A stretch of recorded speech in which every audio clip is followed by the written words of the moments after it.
Welcome to USA Global TV and Radio, where our mission is to provide education, entertainment, hope, and inspiration.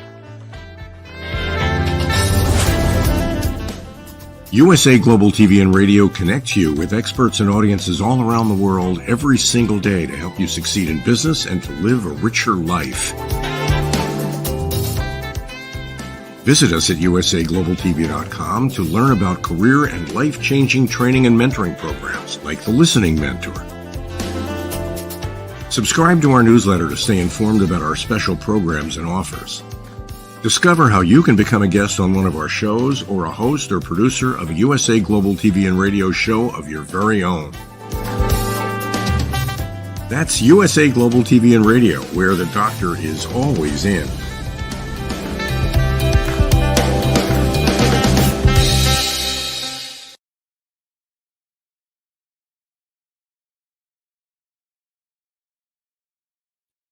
Aha, you didn't think anyone was here. Hello and welcome back to USA Global TV and Radio. I'm Dr. Jacalyn Kerbeck, and our show today is books, blogs, and poetry. And we have a guest who's scheduled to be here, but the guest is not here. So as they say in show business, the show must go on. Joining me is the star of our show. She is no stranger to being a best-selling author, a #1 top release author, and the author of children's books and young adult books. Let's bring her out, DIANN FLOYD BOEHM. Hello. Hi, good morning, Dr. Jacalyn. Good morning, DIANN. What a day to celebrate. I know that you have something really special happening today. Let's get right into it. Tell us about your latest book release. Sure. And today is the big day. You're exactly right. Today is the release. Let's see if you can see it the best way of Ruby Takes Chicago. It's the I know, isn't it exciting? And it was, thank you for mentioning it, made top new release in the young adult historical fiction, which I was just blown away by. So I'm extremely excited. But it is the sequel to Rise, A Girl's Struggle for More. And yeah, Ruby Takes Chicago. Yay, and DIANN takes the writing world. I love it. You know, this book is extra special, Dr. Jacalyn, because it's based on the life of my grandmother when she was young. And it's, I was so honored when the publisher, which is OC Publishing, told me that she's getting calls and people want to know more. What happened to Ruby? We need more. And I just thought that was the nicest thing ever, that people were reading the book, you know, and #1 and asking for more. That's like an author's dream, don't you think? Absolutely. That is beautiful. And I know from your first book, Rise, A Girl's Struggle for More, that and I actually have a copy of that book. You put so much research and thought and heart into that.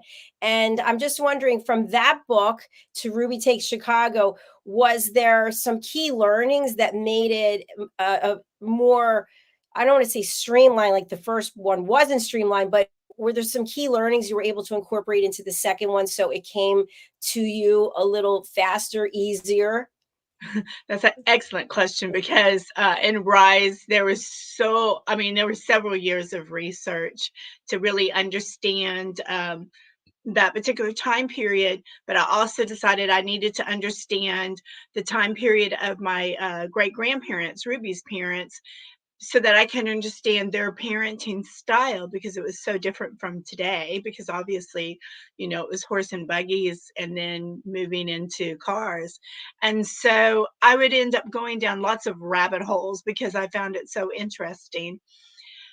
So this time I remembered, I had a big banner in my room where I do my work. Do not go down the rabbit hole. Stay on task, you know. And so that was my biggest thing I took away from there. Don't go down rabbit holes. So I finished the book faster.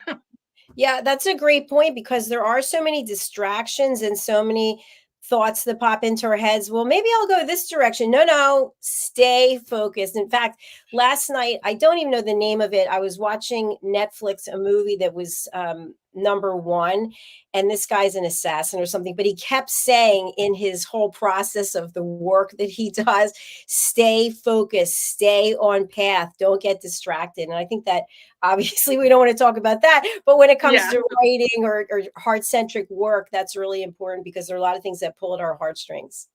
Yeah, absolutely. And just, studying the history is so fascinating because in school we study history, but you're learning facts and it's things that they think you need to know, like all the dates and stuff.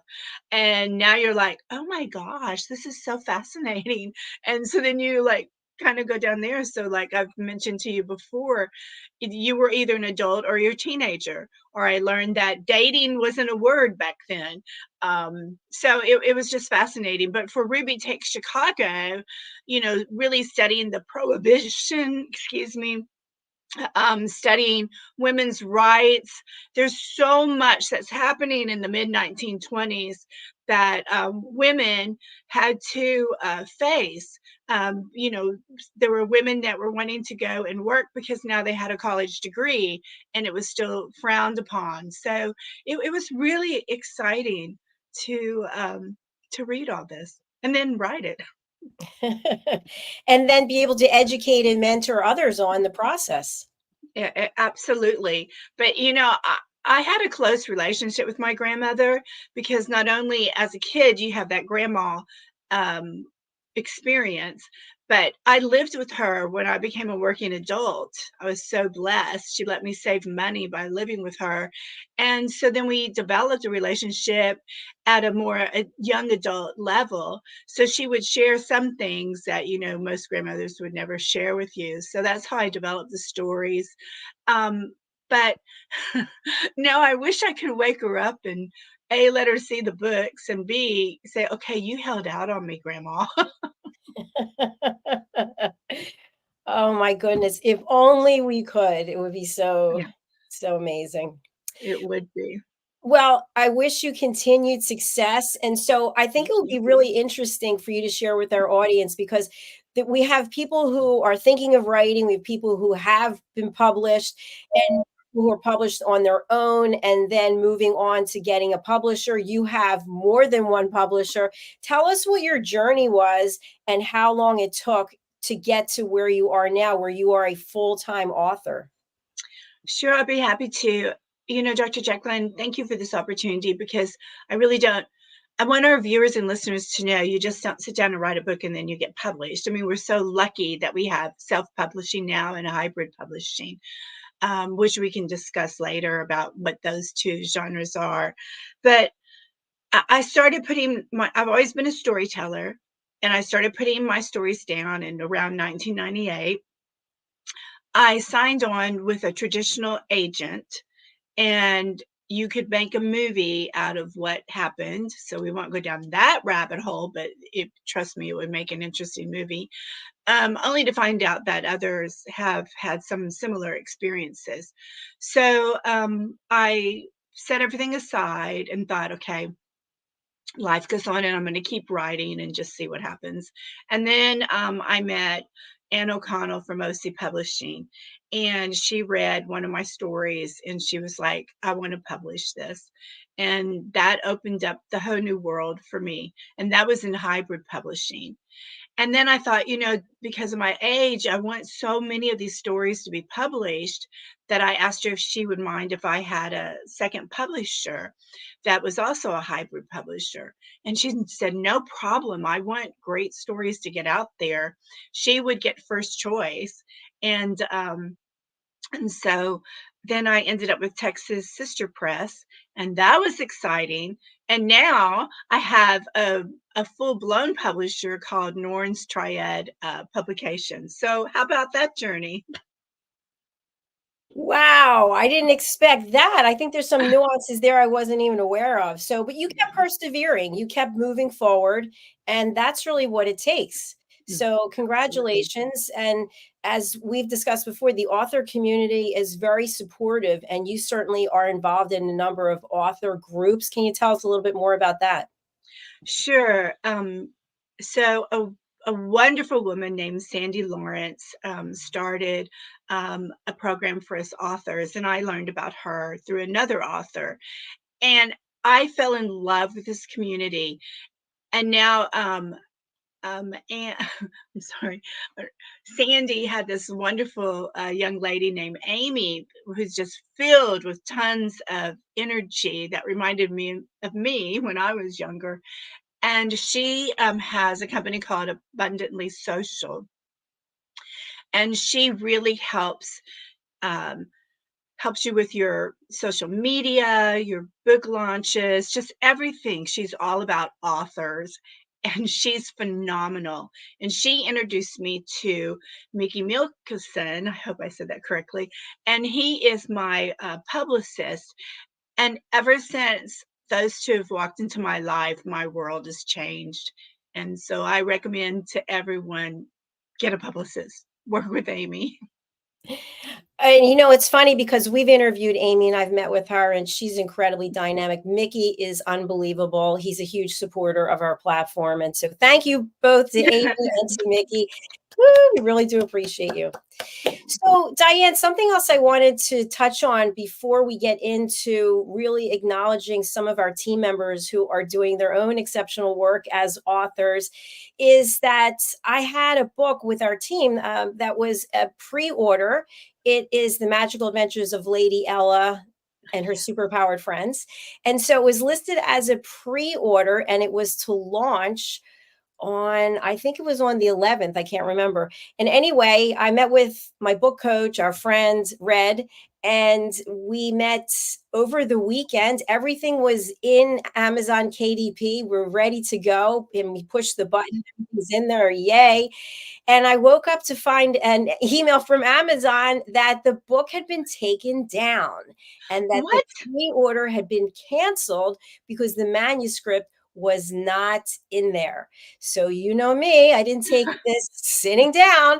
So of course, to try to get to speak to the right person is almost impossible when you go onto the website, Amazon, KDP, chat here, do this, stand on your head and spin. Finally, I get to somebody and it turns out they're from Amazon and they're not Amazon KDP. So that took 3-4 phone calls. I spoke to someone and they said, okay, we don't know exactly what happened. You say the manuscript's in there. We don't see the manuscript, but we'll give you a pass for this time. So I said, okay, I need to speak to someone else about the orange banner. So as you know, when you have a top new release or your book is deemed to be a bestseller on Amazon, there's a little orange banner.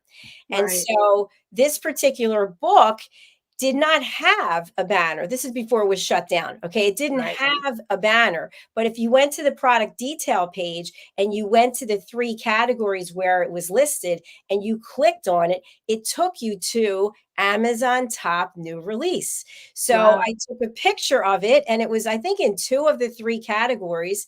I took a picture, but it wasn't on the product detail page. So of course, this really annoys me because if you are a reader and you just happen to see this book, you don't see anything, any orange banner, you're not going to know. Right. So now I call up and I'm talking to them about the orange banner. I speak to 4 different people and get 3 different answers. The first answer, and I'm sharing this for anybody out there who might have a similar experience, or they didn't even know maybe their book was a bestseller or a top release and they didn't even know. First, I was told that I didn't publish it on a date that the algorithm would let that book be deemed in a top new release on the detail page. And I thought to myself, Okay. what does that even mean? Do you have like a book for dummies to try and understand that? Then I spoke to someone else because I said, that answer is not working for me. Who else can I speak to? So I spoke to someone else and they said, you don't have any reviews. And I said, okay, well, I know 4 people who wrote reviews. And this person said, well, you don't have ratings or reviews. So when you have a rating or a review in the pre-order status, then you can get the little orange banner on your page. I wake up the next day and there are ratings and there's no orange banner. Excuse me. So I call back and I get someone else and I said, okay, I'm not going to take it out on you. I'm just going to tell you, this is what I was told. So she says to me, I'm sorry, but you have to have reviews, not ratings. I said, okay. So the end of the story, end up creating on Amazon KDP a new listing for this book, The Magical Adventures of Lady Ella. It's not an ebook. It has to be available right then and there for sale. So it's available. I go around doing the work that I do with the keywords and the categories. It becomes a top new release with the orange banner. Wow. So much you had to go through, but yay, you got it. And Sometimes I'm exhausted. I feel like I've run a marathon to get nowhere. yeah, but it's so good for our viewers and listeners to know, especially if they are an author, that you know, don't quit. Call them, bug them. Yeah, Right. exactly. And you and I have discussed many times, why is it that we do write books and publish them? Is it to get rich? Is it to get famous? For me, I want that orange banner. That's what I want. I want that banner because I'm all about gold stars. And of course, I want people reading the books and writing reviews, which also seems to be so elusive. But anyway, as I digress, I hope somebody took something from that just because it doesn't appear the way that it should, do something about it and don't necessarily take the first answer that you get. And I'll end it with this. So for me, who is self-published, I do a lot of research on the keywords and a lot of research on the categories, and I will change the categories. This book from our team member, which we're going to talk about, this book, The Creative Heart's Awakening, this happens to be for the TV show, but I don't think I have a book cover banner. But anyway, this book was number 5,000 and 6,000 something last week.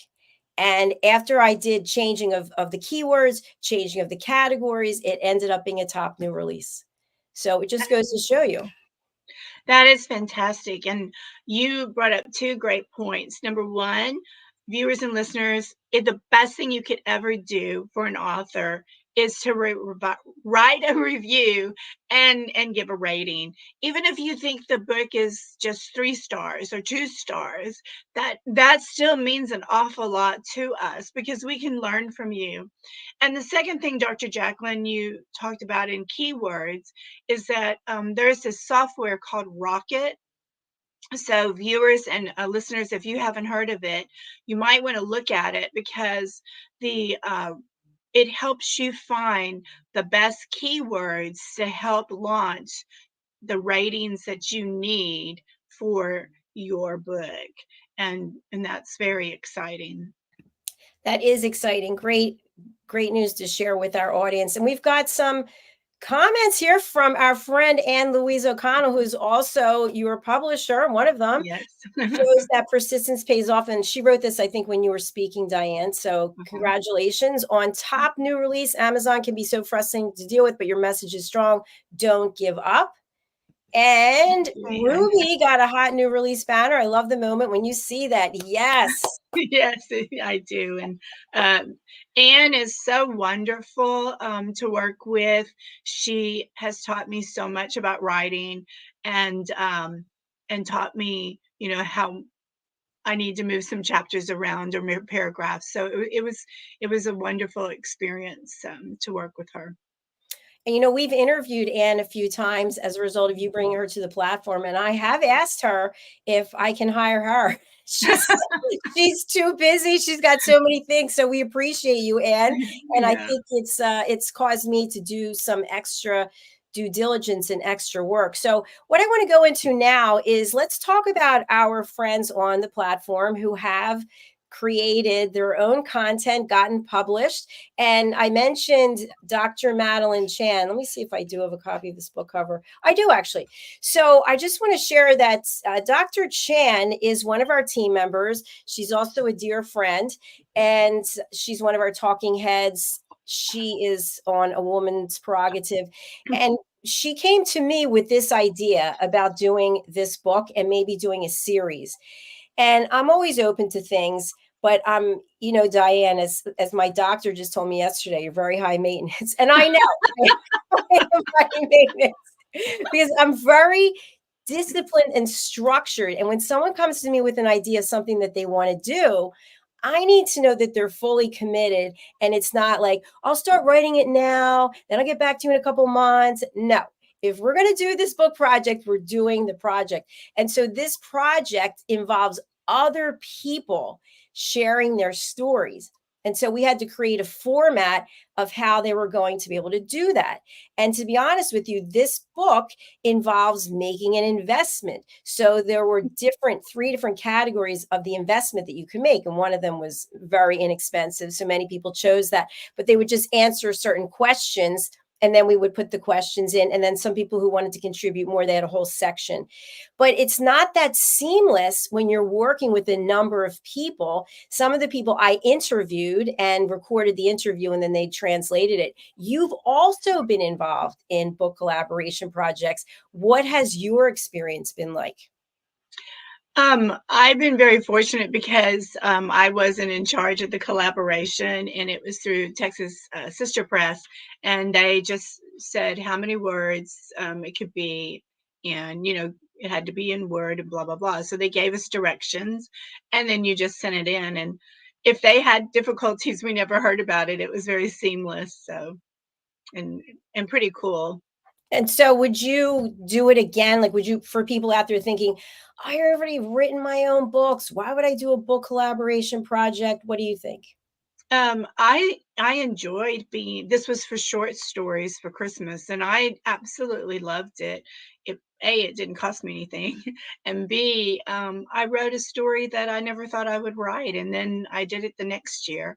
I did a fun thing that Greg Keslow did, which was exciting, and God rest his soul, we just lost him. Amazing, amazing person. He would do for us authors in this author group with Abundantly Social, we could sign up and have practices. And so it was like when you were a little kid in school. This was the theme of what the story was going to be, but you can take it in any direction. And so everyone signed up for when they would put in their 2 cents worth, and the story would start off one way, and then the next person came and added to it, and by the time it was finished, we had this incredible story, but you were always so shocked at the way another author would take it. And the purpose of it was to learn how to work with authors, B, to see how a story could grow, and C, just to have fun. DIANN, I love that you shared. That's such a cool idea to get a group of people together. One person starts out, sort of like whisper down the lane, but you're actually building on it to build a book. That is really neat.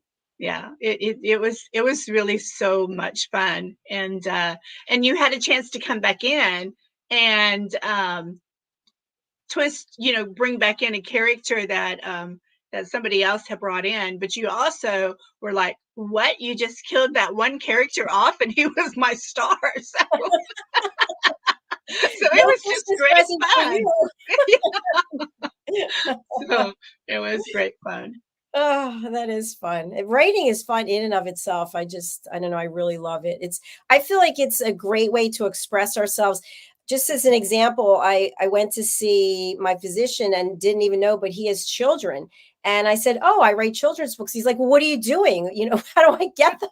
But we don't walk around with a sign going, hi, I'm an author. Yeah. It's many times, like, you do so many things. You have a family you love. You're very connected. You're doing gardening. You're baking. You're sewing. I forget if you're knitting. Somebody's knitting. I don't remember who it is. But you're not walking around going, hey, look at me. I just got an orange banner. Right. Right. So, exactly. How do you weave that into a conversation? Sometimes I never do. I love it when people discover me. I'm kind of shy about that. I would say the majority of the time, if I'm in a party situation, somebody else will share it, and then that opens up the conversation. Because who wants to really be around someone that, just brags about themselves, right? And you don't know in a party situation if there's someone who secretly always wanted to do that, but didn't know how and was afraid to ask, or maybe they did one and they were turned down and you made them feel sad. So I try to be very cautious about other people's feelings. And you really care about people. And I think I'm very like, I don't want to say like I'm the bull in the china shop, but you're the one coming behind going, it's okay, everything will be all right. Is that a good analogy? I would think that was really good, Dr. Jacalyn.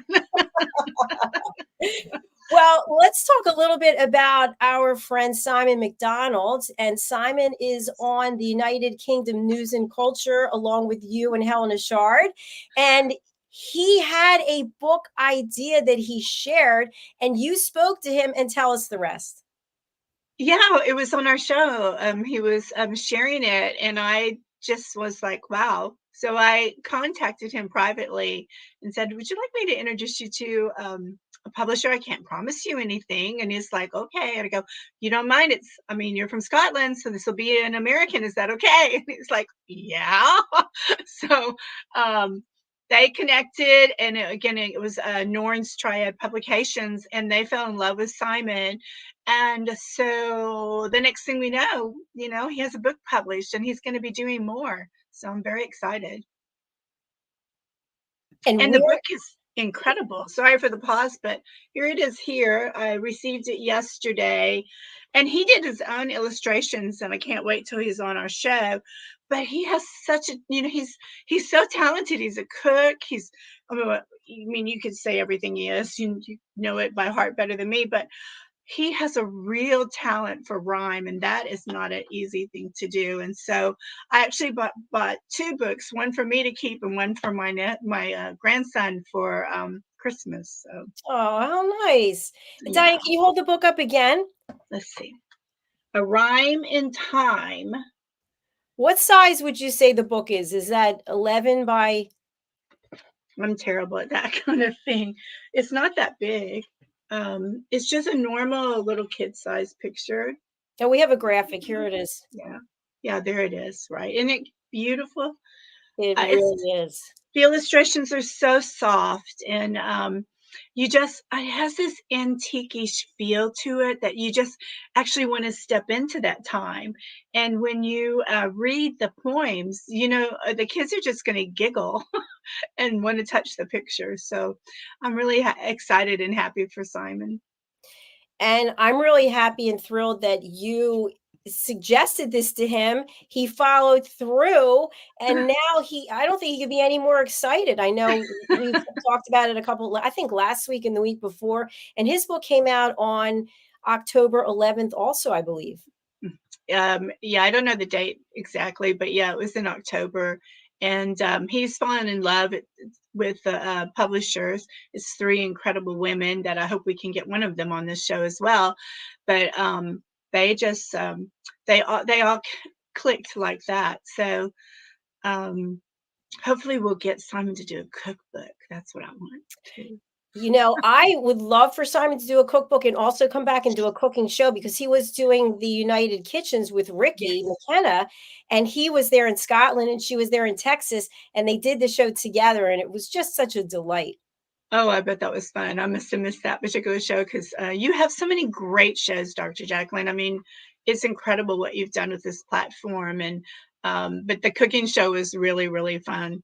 And Ricky still does it. The first Friday of every month, she does the United Kitchens, and she has actually written her own book that Red published. I think maybe Hyatt Ives edited. I'm not totally sure, but she's also been recently involved in a book collaboration project. So that is so much fun. And going back to connecting, just think, Dr. Jacalyn, I met Red through Abundantly Social. Discovered everything that he does, which is so much, introduced him to you, and now you introduced him to our cooking Ricky. That's amazing, right? So wait, you don't know Ricky then from before that? No, I just know her through you and watching her show, because I enjoy cooking. And so but again, it goes back to what you said, Dr. Jacalyn, that we authors, we all take care of each other. We're not competing, and we help one another. So that's pretty cool. But if we go ahead, okay. I'm sorry. No, I was going to say, I thought that everyone who came to us through Texas was through one of your connections. I think that a lot of the connections we have people from Houston and Austin, many people who were either guests or on our team of elevated listeners or show hosts. And it's some way or another, I think they came from you or someone that you introduced. It's quite possible, but again, so for example, if we have an author meeting with our group, we share, we'll share about everything that you're doing, Dr. Jacalyn, and how to sign up and so forth. And so the author group is huge, and they're taking notes, but you don't necessarily know every single author. So, but yay for Amy for having such an incredible group and taking care of each other. So I really appreciate that. Absolutely. I do too. And I appreciate how everyone's supporting everyone else. And as you mentioned, I have not met a single person on this platform who has said, "Oh, I hope her book doesn't do well. I hope his book doesn't do well." I never hear that. No, it's a horrible thing, right? I mean, the world is filled with millions and millions of people. And everyone out there that's listening, please know that if you have a story burning inside you, write it and see what happens, because somebody's going to read it. Somebody's going to read it, and they're going to thank you for it. It's very true. Very true. I think we had some other comments, and then I think you wanted to read maybe something from Simon's book. I can, but I also want to tell you real quickly about Boomer too, if we can. Yeah, we're going to look at your page on Amazon. I have it pulled up. So Anne writes, Ruby is just showing his number 3 today in bestsellers in teen and adult young biographical fiction. Awesome. Congratulations. Oh, snap a picture of that, Anne. That's wonderful. Get that picture. So for people who don't know, maybe they are shoppers on Amazon, they're readers, but they're not necessarily authors. Amazon changes, the algorithm changes who's top seller, who's bestseller every hour. So if you miss that orange banner, then you might not ever see it again. And people might think, well, wait a minute, if your book is a bestseller or if it's the top new release, why shouldn't it stay there? Because other books are coming out constantly. Right. So it's all a matter of the reviews, the sales, and then the, what's the third one, Diane? And what's the third one? The ratings, reviews. Yeah. So what I will do is when I have a book launch, which I just had for 2 nights in a row, I was up every hour checking. I just kept hitting refresh. And I forget what time it was. I was like, there it is. It was like 4 a.m. I'm like, boom, I can go back to sleep now because I got a picture of the orange banner. So persistent you are. See, that's amazing. They don't send you anything. In fact, we interviewed, and maybe you'll remember her name, Diane. You and I have interviewed her. She's a USA Today bestseller. Her name is Anne. Oh, what is her name? Anne. We love you, Anne. And she didn't even find out that she was a USA bestseller. She was on a plane. I think somebody sent her an email saying, "Did you see USA Today?" Anne Scotland. No, not Anne Scotland. Not Anne. DC Gomez is a USA bestseller too. She wasn't. I don't think she was when she was here, so that's great. But nobody sends you. You don't get an email going, "Hello, congratulations," from Amazon or USA Today. As far as I know, you don't get it from Amazon. So you really have to have somebody checking, or you're checking. And Anne writes that she grabbed the screenshot immediately. Fantastic. Thank you, Anne. Thank you, Anne. So we're going to go over to your page, Diane, and let's talk about your books. Let's see. We have them pulled up here. Let's go. Let me share my screen. It's so sweet of you. Well, we want everyone to know and know where to go. Okay, so let's start with Boomer. You said you have that out. Boomer, the Curious Bunny. Tell us what the inspiration was to go ahead and create this. And then after we're done talking, I'm going to run the clip so we can take a look at it. Okay. Boomer is all about this curious rabbit, as the title suggests, and this is published by Norton's Triad Publications. And the inspiration was I want children to love curiosity, and I want them to not be afraid to ask questions. And that's the school teacher in me coming out.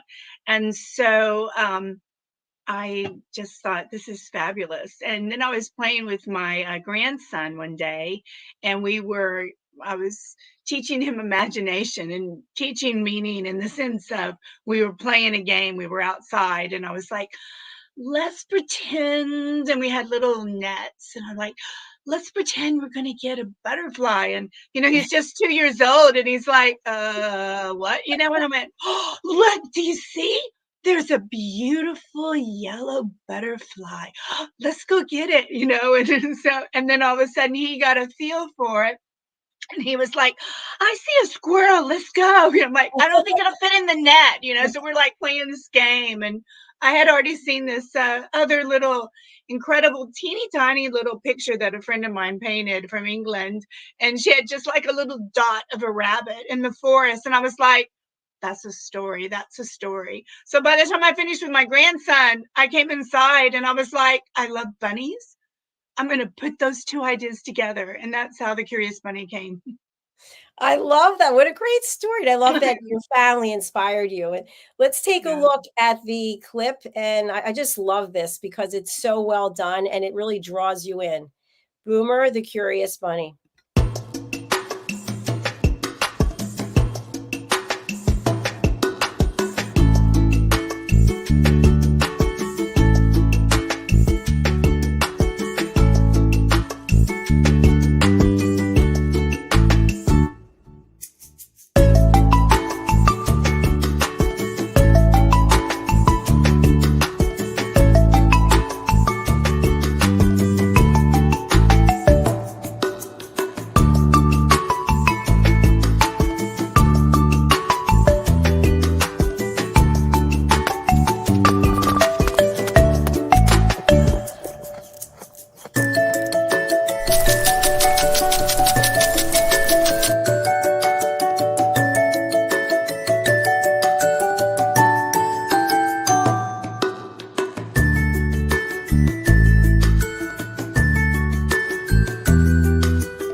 Yay! So much fun. I love that. Thank you. Sahara did this, and she's one of the publishers of the Triad of the Three Women. And now Norton's Triad has their own publication, video creation. So not only do they do a trailer for all of their authors, but you can hire them to do trailers for you as well, any author. So that's great, audience. If you're authors and you wish you could have a great trailer, look into Norton's Triad's publications. Right, Diane, maybe you could drop that info into the chat or the comments, and then we'll share it with our audience. Sure, I'll be happy to. Thank you. And here's Ruby Takes Chicago. Let's move on to this one.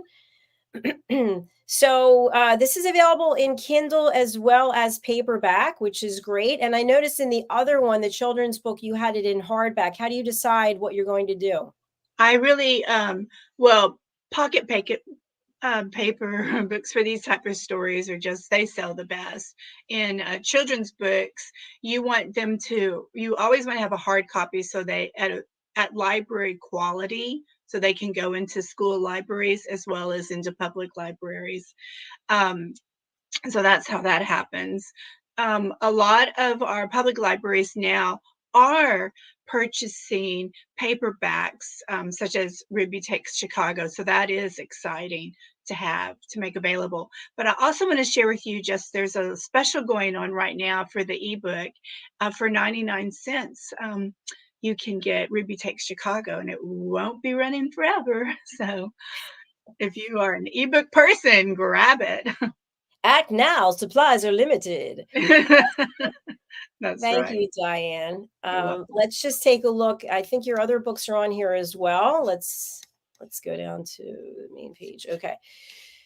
A Time to Fly. This one did really well also. A Song of Peace. It's funny, we've got a lot of books now. Yeah, we've got a lot of books here. Harry the Camel. Rise, a Girl Struggle for More. The Little Girl on the Moon. I have all of these. I don't have this one, A Song of Peace. I don't have it yet, I should say. Charlie and the Tire Swing, How It Began. The Little Girl in the Moon. 'Tis the Season. Will there be another this year? The anthology collaboration? Don't get me off me. No, not this year, but next year. Okay. Texas Sister Press is moving, so they have a lot on their minds. Okay, we'll look forward to that next year. And here we have the book, Harry the Camel in Arabic. That's totally cool. The Little Girl on the Moon, Moxie and Tycho Town. And here's the anthology from 2021, Moonling Adventures. I especially love this and the illustrations. So you did a lot of your own illustrations with your daughter. Which ones did you work on together? She did all the Moonling Adventures, and the other one we did, the Moxie, that particular one we did together, and but it's mostly her work, just my ideas. So, and down at the very, very bottom, which please don't go to, but I've tried and tried so hard to get that one off.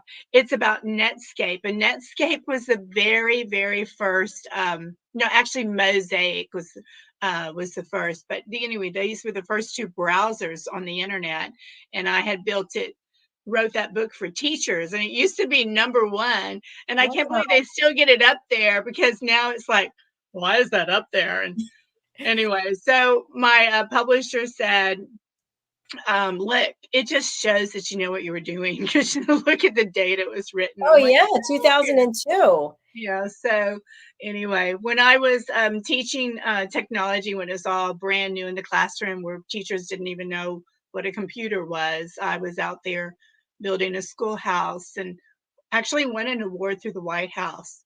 So it was pretty cool. Oh, DIANN, I love it. That's awesome. Thank you.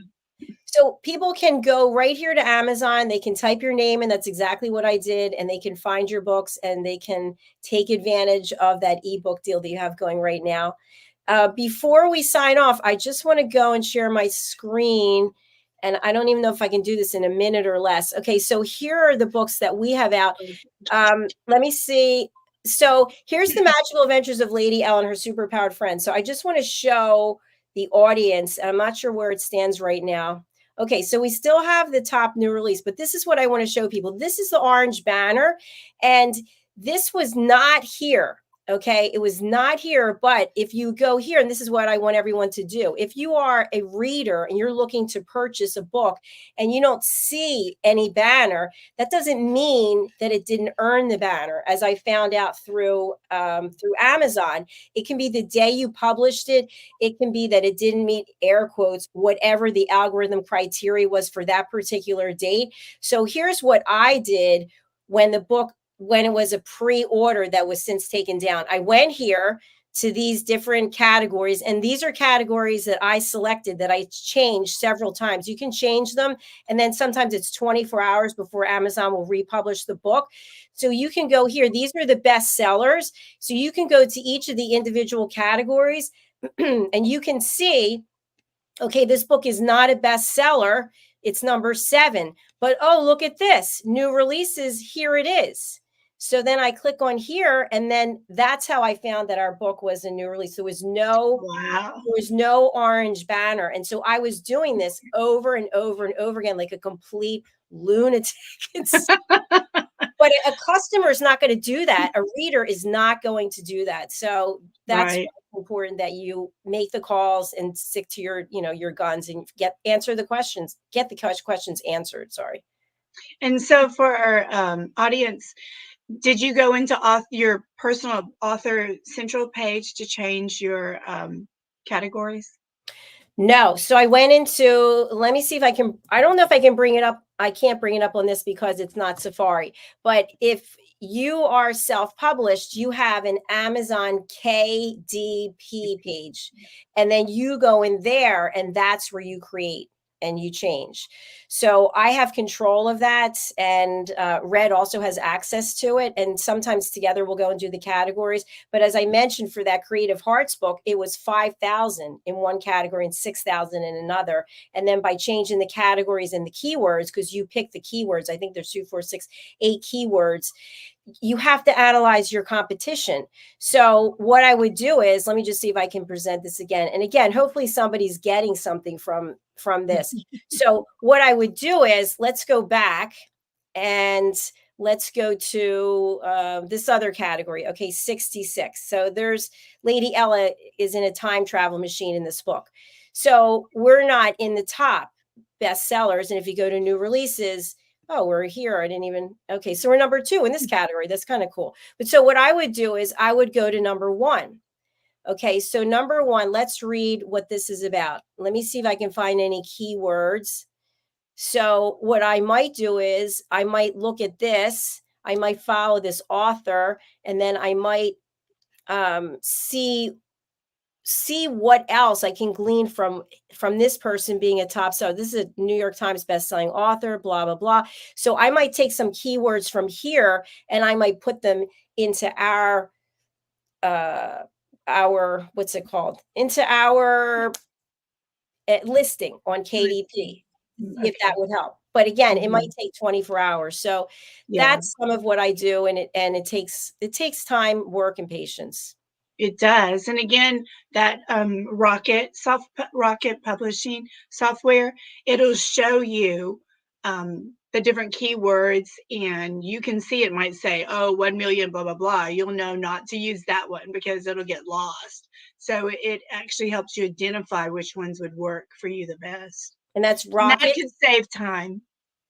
Rocket. Yeah, Rocket okay. Publishing. You know, I think one of our team members mentioned that, Alla Gross, Alla Kessler, she goes by now. So we'll have to look into that. Thank you, Diane.